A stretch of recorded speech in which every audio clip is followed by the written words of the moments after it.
Hello there! I'm No Name and I'm back again with another episode of Advance Wars by Web Replay Commentary. But this time, as you can see on the screen, I'll be playing a non-Fog of War or standard match. So, a quick backstory, I've never played Advance Wars in standard format before.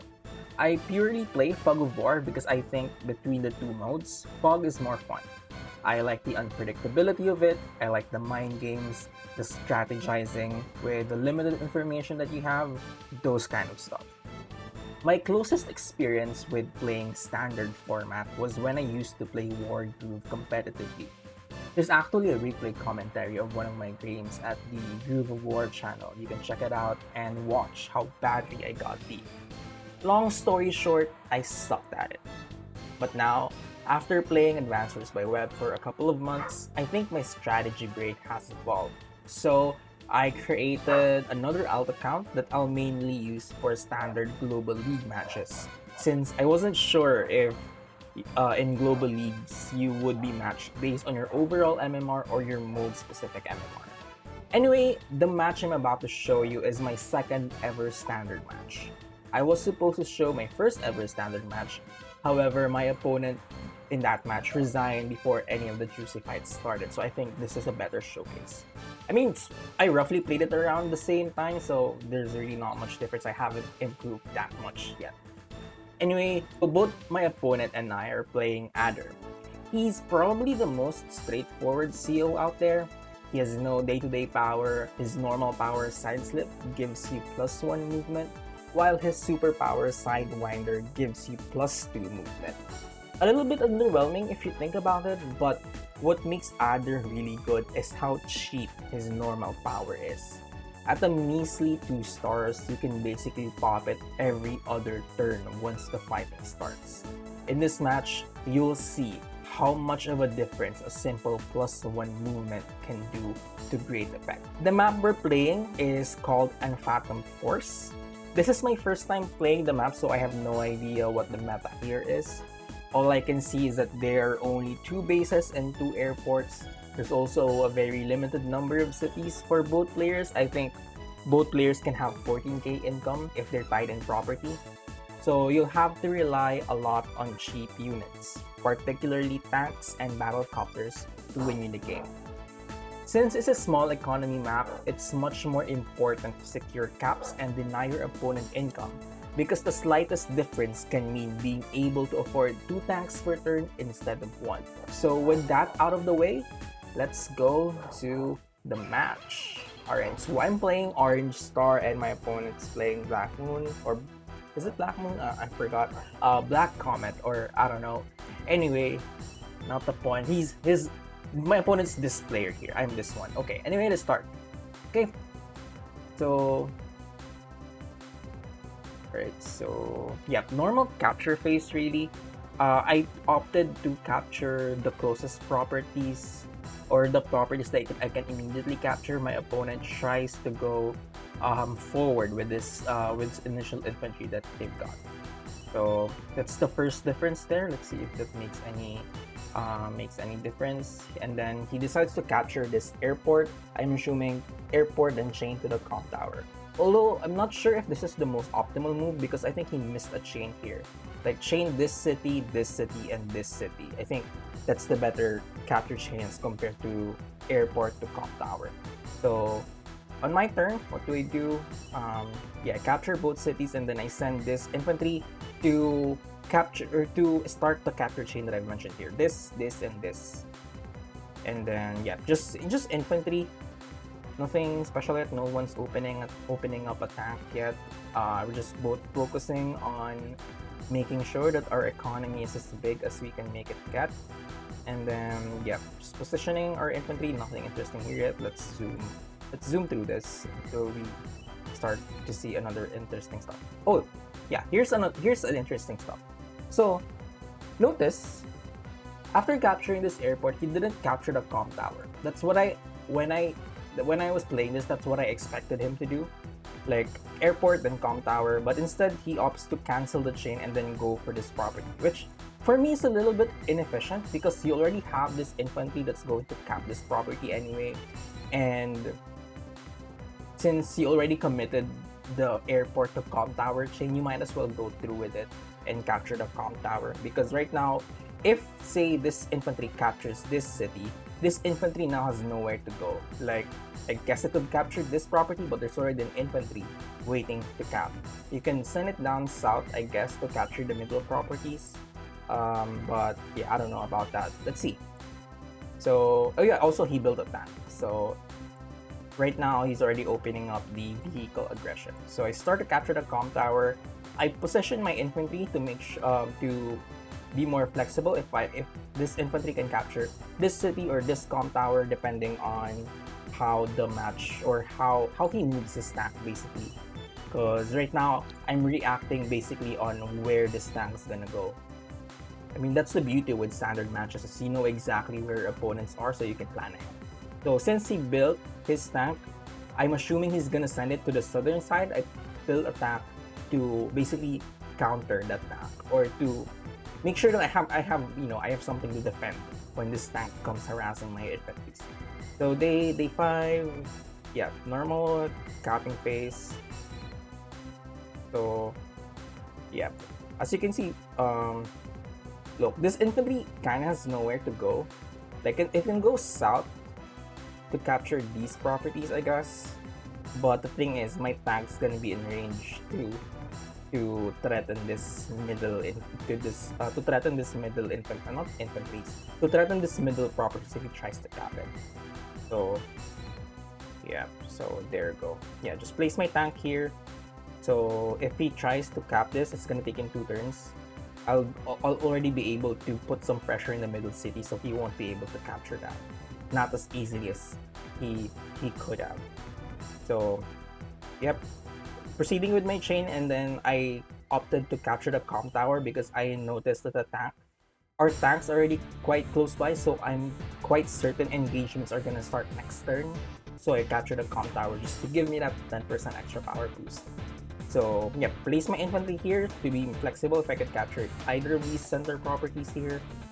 And then I also built an artillery. Basically, in terms of builds, we're mirroring each other.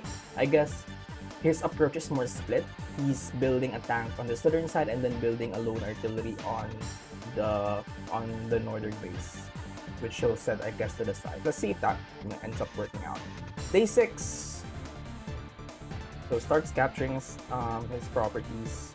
Yeah, he's sending 2 properties to capture both the middle properties here, and goes south to capture these properties here, and yeah, builds another tank, and yeah, he places it on the city.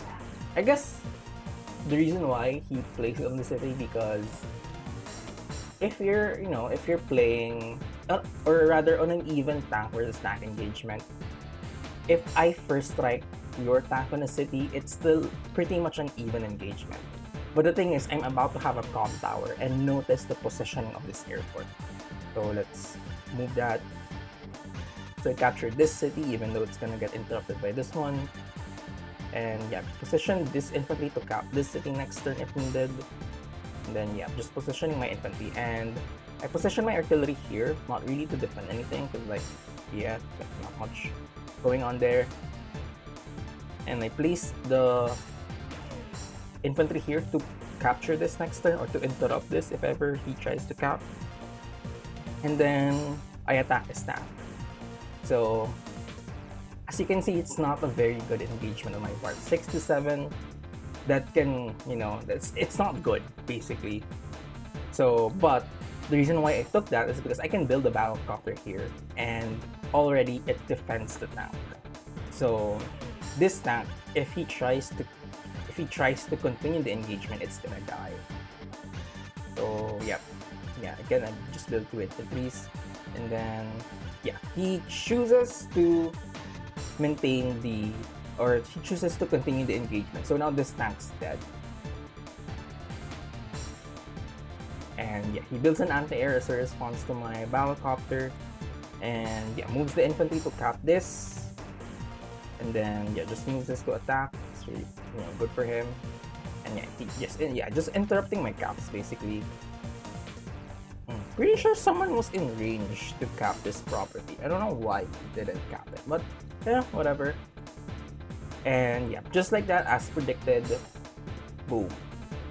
This is, I guess, one of the main differences between Fog and Standard in terms of strategizing. Since you know everything, you have to be very methodical in calculating what engagements you're gonna take and what engagements you're gonna avoid. Since since you have access to how it can all play out, it's just a matter of like exercising your imagination and see all the possible like what do you call that, like configuration on how the fights can be. So I guess in some case that might be very overwhelming, considering you have basically you'll have to prepare for an unlimited amount, or not unlimited, but like a lot of possible variations in your opponent's attack and have the adequate defense for it. So in this case, my defense was the battlecopter. So now I'm a vehicle. I'm a vehicle ahead of my opponent. So yep. And then I was able to interrupt the scrap with my 4 HP tank. Boom. So annoyed. I thought this wasn't gonna take any damage, but whatever. And then yeah, I positioned both of these infantries to capture both the we call this both the corner properties, because already he's gonna be ahead of properties because I won't be able to capture this property. He's gonna be able to capture this property, I won't be able to capture this property. So yep, I used instead of capping this city, although I probably could have capped that, but instead I chose to attack this infantry and kill it. Kill it. So now I think a tank and an infantry ahead, so good for me. And yeah, I'm just moving on my infantries here. Build another tank to I just built another tank. And yep, kill that infantry. So right now I'm not focusing a lot on caps, but rather I'm focusing on killing units, because I think there is a temptation to just try to capture these properties here, especially since I was in range. But the thing is, in a map as small as this, especially when you have limited production capacity, you only have 2 bases, and realistically you can only afford to build 1 unit at both of these airports. You want to preserve your unit count. So right now I'm prioritizing making sure I have many units alive as compared to like going for these ambitious caps over here. So yeah, so right now I'm just making sure that my infantries aren't free. Basically, everyone's being defended. I'm not allowing my opponent to get free cheap shots, basically. So yeah. This was kind of a mistake. I thought he was gonna kill this infantry to completely defer the cap. Instead, he went for the one at the mountain. You'll see why this was this was the wrong choice for my opponent. So yeah, just proceeds with infantries. Yeah, caps. He's capping a lot of properties now. Again, with a small income map like this, every 1k advantage that you can get is a big win. So he built his own battlecopter. So he is now a battlecopter, and he also has anti-air. So basically, in terms of the air fight or the air battle, I'm at a big disadvantage right now. So yeah, he kills a 3 HP infantry, and yeah, that's dead. Bye-bye. And here's, again, I don't know why I placed this tank here, because now this tank isn't going to be doing anything. What I should have done is I should have pushed this tank to this side and protect this artillery, because look at the range of this anti-air. Yeah, right now it can't reach the artillery, but also look at his power. He's almost about to get side-slipped, and if he gets side-slipped, he'll be able to reach my anti-air. And given how there's a possible, it's not a lot. It's like, how much is this? Like 4,000. Basically, he has to kill like 8 infantries or damage one of my tanks to get to that value. So yeah, this wasn't like the best move for me. Again, should have moved this tank here to protect this artillery and deter this anti-air from attacking. But let's see what he does. So yeah, I captured this. Since no one's in range to capture, maybe a side.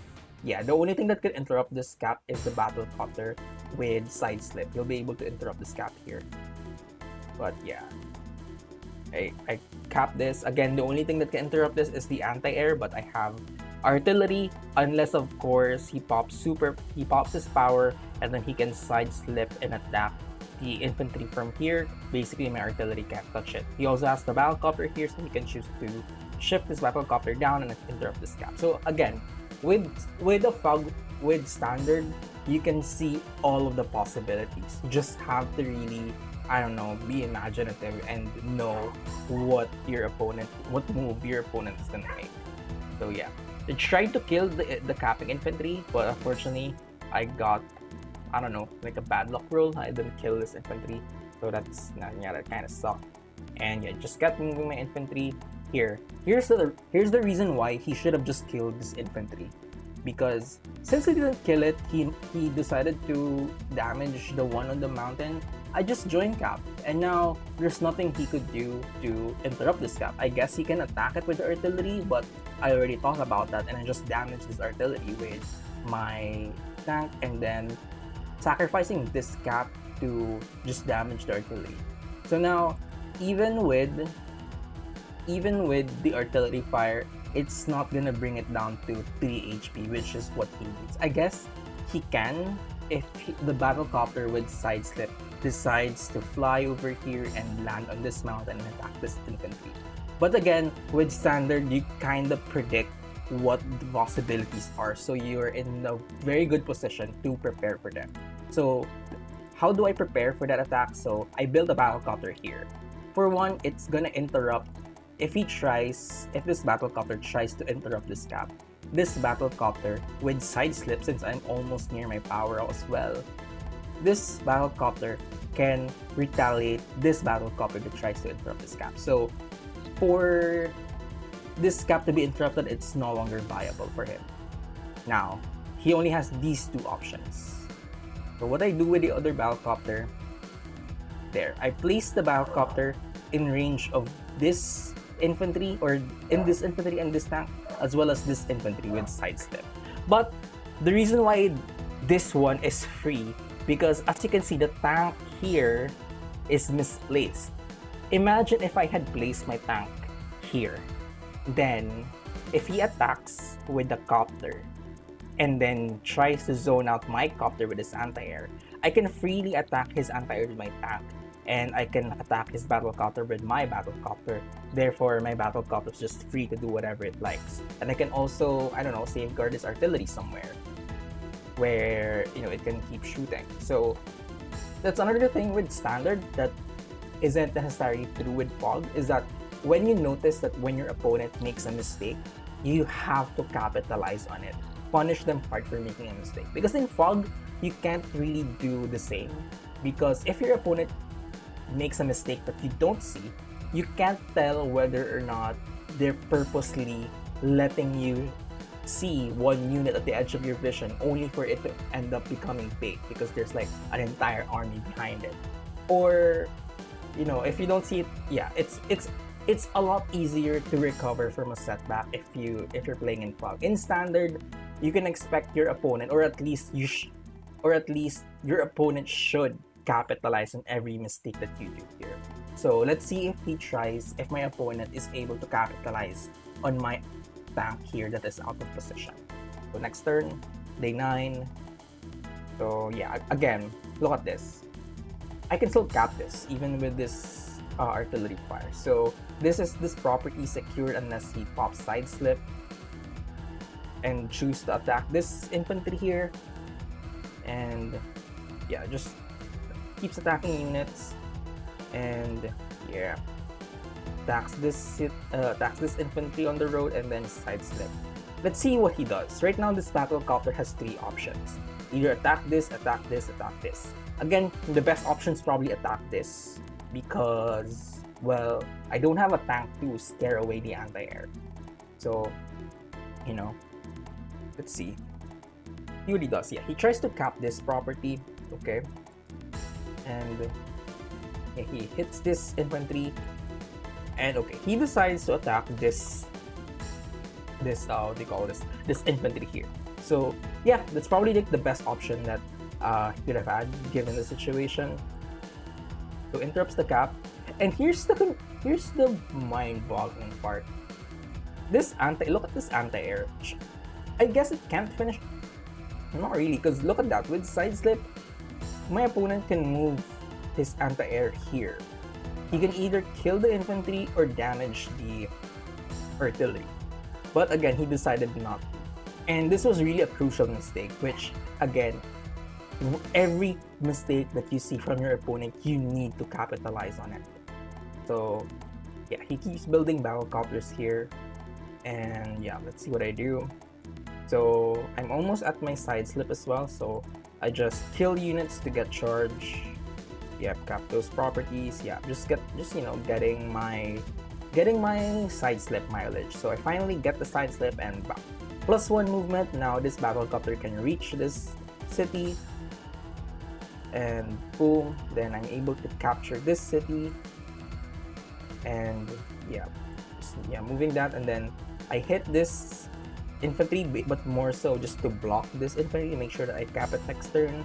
And then I move this infantry of the mountains to make sure that this battle copter can't reach this capping infantry, because I checked the damage calculator. It's not, this 6 HP infantry isn't gonna kill this 4 HP infantry with other power on. So basically this has 50% defense, so this one's not gonna be able to kill this. So this cap is secure, like no way that you'll be able to interrupt that.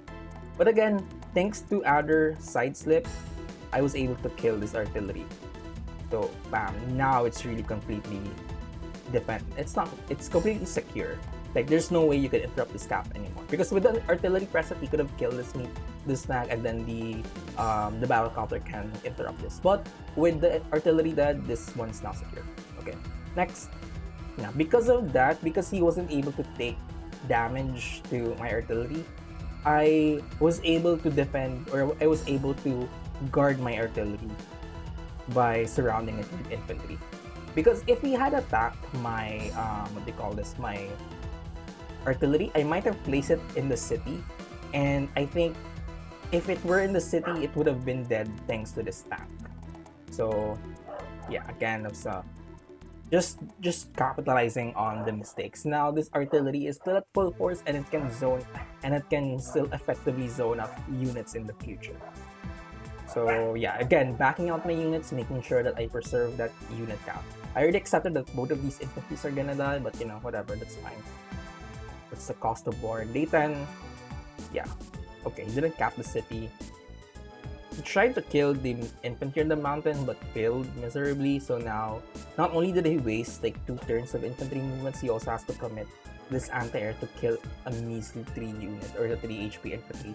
That anti-air could have been, you know, could have killed this from the very get-go.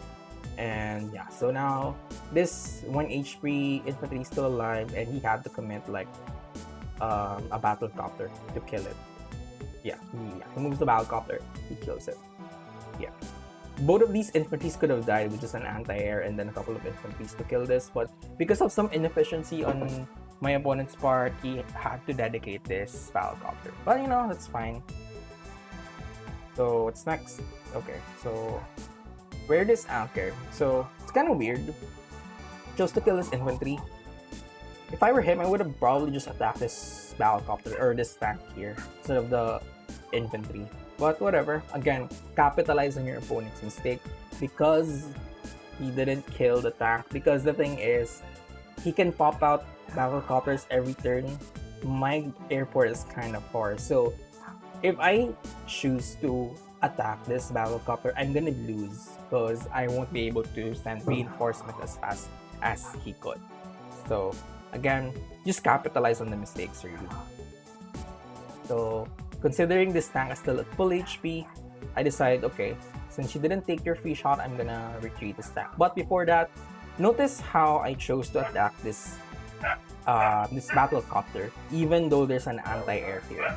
The reason for that is because I am very close to my production. I have an airport here, my base is here, and I can easily pump out a tank here to ward off any assault. Now that his battle copter is useless, I don't have to build another battle copter. I don't have to build an anti-air. I could just start building tanks. Not to mention my artillery is here to also zone it out. So already my artillery is in position to defend this battle copter. So even if this anti-air takes a cheap shot or kills this battle copter, I'm gonna get a really good hit at this anti-air, which I think that's a fair trade, because once this anti-air is dead, I can just keep popping out battle copters here on this side of the map, and there's nothing he can do unless he shifts both of these battle copters or builds another anti-air. So yeah, again, yeah, just protect the make sure to protect the artillery. I even joined units because for some reason I thought this tank was gonna reach this artillery, but he could have only done that with power. But you know, better safe than sorry. So okay, day 11. So yeah, kills the battlecopter as expected. And I don't know what he's doing with this copter. Would have probably just shifted up north instead of attacking someone. And yeah, he tries to cap this property, So as you can see, this comp tower is really vulnerable because I have no one to interrupt this infantry, or so you might think, because again, I'm playing as Adder. Look at the range of my infantries. It's one movement short. If I can get my power next turn, I'll be able to interrupt this cap. So knowing the state of the game, the wise move of my opponent is to make sure that I don't get any charge. But the thing is, I'm gonna get a shot at this artillery or this anti-air with my artillery that's gonna give me a hefty amount of charge, and I'll be able to kill this battlecopter. So who knows? It's gonna. I don't know if it's gonna give me enough charge to pop my side slip, but my opponent's mindset should be making sure that I won't be able to get my side slip next turn. So let's see what he does. And instead of denying me charge, he just gives me more charge. Because look at that. My tank is in perfect range to take a hit at this tank. With this anti-air damage and this tank hit, I'm certain that I'm gonna get my side slip. Therefore, I'm gonna be able to retain this comp tower and even like interrupt this cap later on. So yeah. So now he just keeps on, he harasses this infantry. He probably thinks this is free, like away from the copter range. But yeah, this one's in range. This one's not quite in range, but again, I'm gonna have my power, and yeah. Yeah, basically he just went all in and gave me all the power that I could get. I'm like, okay, thanks for the free power, man. Okay, yeah, doesn't kill the infantry, so that's good. You know, more unit count for me. Again, he builds another battlecopter. As you can see, I still don't have any anti-air. I'm just focusing on battlecopters to counter his battlecopter. But yeah, look at that. So day 11, let's see. Yep, kill this counter here. Bam, takes a really good hit as anti-air. So now the southern side is naked for these battlecopters to just do whatever it likes on this part of the map.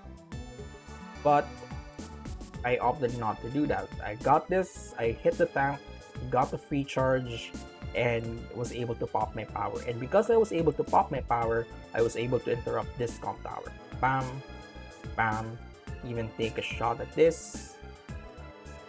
And effectively, I also surrounded this tank, so this tank was definitely dead. There's no way that could live, unless of course he like uses this anti-air. I don't think even that's enough, but you know. And then yeah, kill this infantry, retreats this 3 HP infantry, use my 4 HP infantry to just sit on the city basically. Bam, and then because of my side step, I was able to reach this battlecopter. Bam, and then finish it off with my tank. This was a luck roll. Thankfully, I rolled high and killed the battlecopter. Boom. And then second one, I tried with another luck roll, but it failed. I didn't even do 1 damage from this. It's just annoying. And yeah, okay. And I built 2 tanks. Yeah. As you can see, I'm not yet building any anti-airs because right now, the air unit problem is already solved. Right now, I just want to dominate this. I just want to dominate the southern side with tanks. So, yeah. And then I position this infantry to make sure that it can cap either of these cities if ever the opportunity arises. So he also uses his power. Boom. Yeah. Damn. This was such an unlucky roll for my opponent. I think with other power, I think this would have one-shot it. But since my power is also on, I guess that's why it didn't die. But yeah. That Balcopter. Boom, yeah. It tries to cap this property. It really does. Yeah, he kills this and then damages this infantry, I guess, to make sure that it doesn't cap next turn. It's a good idea there. And then, yeah, he also builds double tanks. So, again, so next move. So, I kill with my damage tank, I kill his anti-air. And again, just use this fresh tank from the base to kill the tank, the 4 HP tank. Kill the one at the comp tower, kill the infantry. So now, this entire area is basically a 1 here. I can already send my infantry to capture these properties on his side of the map. So let's go to the northern side. So again, this was a luck roll. I thought this wasn't gonna die, but okay, I'll take it. And then, yep, 6-4. Not the best trade, but you know, I basically neutered this battle copper, so that's fine. And yep, I just hit to make sure, just really to make sure that he doesn't cap this city. Because right now, I'm trying to prevent him from reaching 14k. Because 14k means he can pop 2 tanks every turn. Right now with 13k, he can only do that every other turn. So, making sure that I don't let him reach that threshold of 14k. And artillery arrives just to secure both of these cities. And yeah, now I built an anti-air, even though he doesn't have much of an air unit presence in the map. The reason for this is because I can easily secure this northern property with a single anti-air. Like, he wouldn't be able to push with his battle copters here. And if his tanks decide to go here, then I'm just gonna take the center property and the southern property. So the anti-air is gonna be a more of a defensive one instead of an offensive anti-air. So yeah, again, I move my units, making sure that they're in position to capture properties if ever needed. And then yeah, I just take a cheap shot at this battlecopter. And day 13 pops, yeah, Adder pops power, just I guess to speed up the reinforcement, and yeah, kills that. Yeah, basically damages my infantry. Yeah, 3 HP. Kills my infantry, and he builds another copter, which thankfully I have an anti-air prepared for that. I would have preferred if maybe he'll just build a tank, but I guess this works as well. So yeah, he captures this city, but the thing is, I have an artillery even at 8 HP that can still do decent damage. So day 13, boom. Yeah, this infantry is not gonna be capping anytime soon. And this 7 HP infantry that kills that infantry, or 7 HP tank kills the low HP infantry. So instead of, I could have killed this battlecopter with the 3 HP battlecopter, but the thing is, if I kill this, it's just gonna die from this battlecopter. And a 1 HP battlecopter isn't really that scary, because even if it tries to attack infantry, it's probably gonna die from the counter attack. So it's not worth it to stack this 3 HP battlecopter, which can still be viable. It can still do like 1 HP to tanks, or interrupt a cap. So you know, better to keep this alive. And yeah, just decide to shift my entire forces to the center, because this anti-air can just sit here on this city and it's gonna defend all of these properties. So yeah, just killing his infantry to make sure that he no longer has any presence on the southern side. Yeah, took 3 infantry to kill that, but whatever. And then I sit on this city, kill that infantry, use another tank to kill that infantry. And again, look at the positioning of this battlecopter, because I'm aware that this tank can take a free shot at this city, but it's not going to be so free, because first, there's an artillery here. Second, the battlecopter with side slip can reach this city after I pop my power, because if he attacks this tank, I'm pretty sure I'm gonna get my power. So yeah, that's things to consider, I guess, when you're playing as Adder. So yeah, I'm just killing all the infantries that I could manage to find. there. Yeah, blocking this artillery, making sure that the tank won't be able to hit it from any angle, and then yeah, even kill this infantry, knowing full well that there's a tank that could go here, or that can move and that can sit on the city and take a shot at my tank. But again, I'm not that worried because first, I have a tank backing up, second, I also have an artillery, and then I also have another tank. So I'm pretty well dependent on this area. These two tanks are not a threat to me. So next turn, day 14, let's see what he does. So yeah, damages this infantry, okay. And then this was such a weird move. Why did he move his battlecopter here? My anti-air is in perfect range of it. So yeah, I guess he thought that the infantry blocking would have been enough, but okay. Yeah, he takes a shot at this. He also takes a shot at my tank. So 2 first strike at the tank, you think that's pretty bad? Well, not really, because I have the proper defense for it. And yeah, you'll see how effective the defense is. So he builds a tank and a battlecopter, or tank and an anti-air, I guess, to zone out this single anti-air.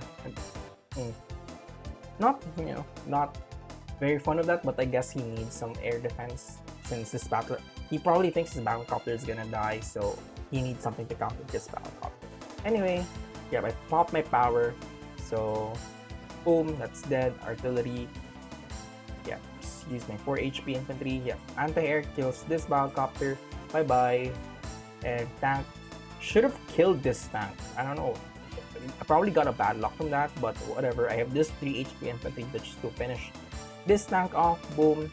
And then I put this on a city to make sure that this doesn't get capped by this infantry, and also to heal. And then battlecopter hits this tank on a forest, and then battlecopter, or rather the follow-up tank, kills this tank. And then I have another tank there. Yeah, dead. Interrupts the cap, and then the 5 HP tank, because of the side flip, is able to reach this infantry and basically damages this. So now I'm at the 6-4. None of these infantries are a threat. These infantries aren't a threat because of my anti-air and helicopter. This tank is too far. This anti-air can't really do anything because of my presence of tanks. So yeah, so I even cap this just to make sure that I get the 14k income. And then I built another battlecopter because I know that this anti-air isn't really going to be able to do anything. So yeah, I even joined cap to make sure that I can cap both of these properties in the center next turn.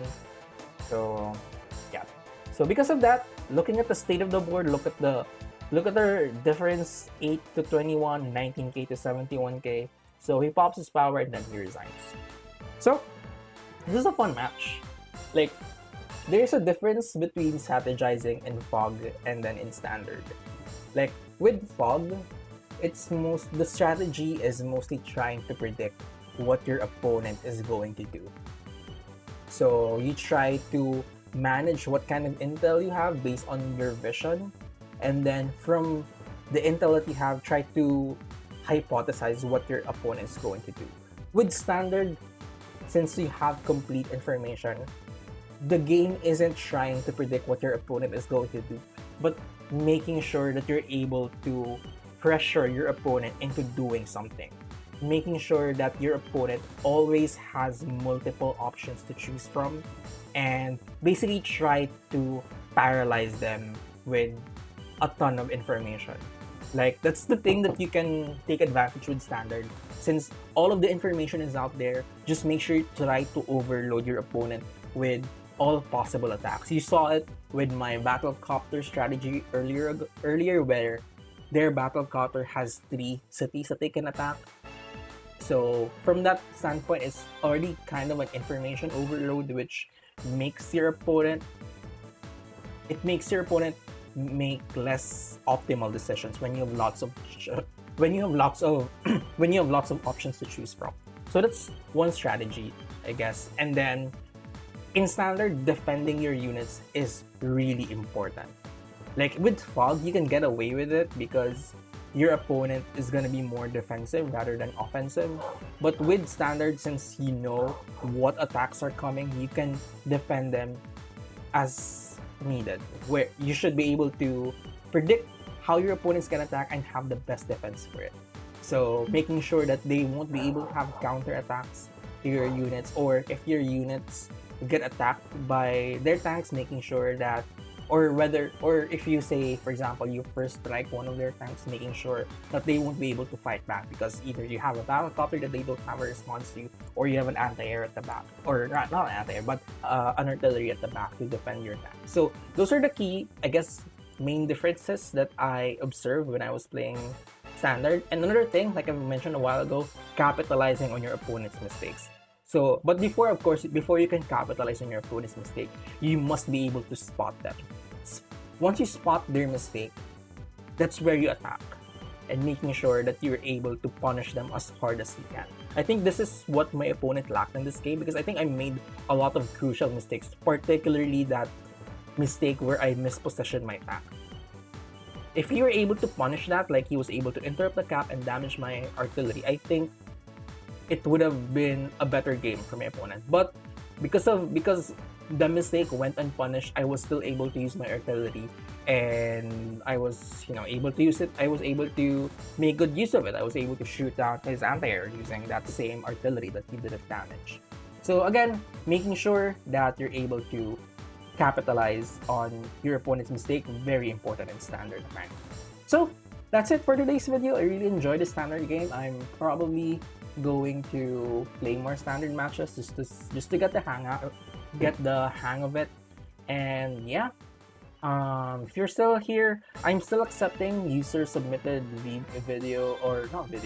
user submitted replays that I'll be commenting on. So again, I'll flash the email here. So if you have any matches that you want me to feature this channel, since I'm playing standard now, I'm accepting both fog and standard. Right now, no high funds yet because I haven't played any high funds match. So yeah, just fog and standard. If you have any games that you think is gonna be good, send it to me, and if I like the game, I'll feature it on this channel. Alright, that's it for me.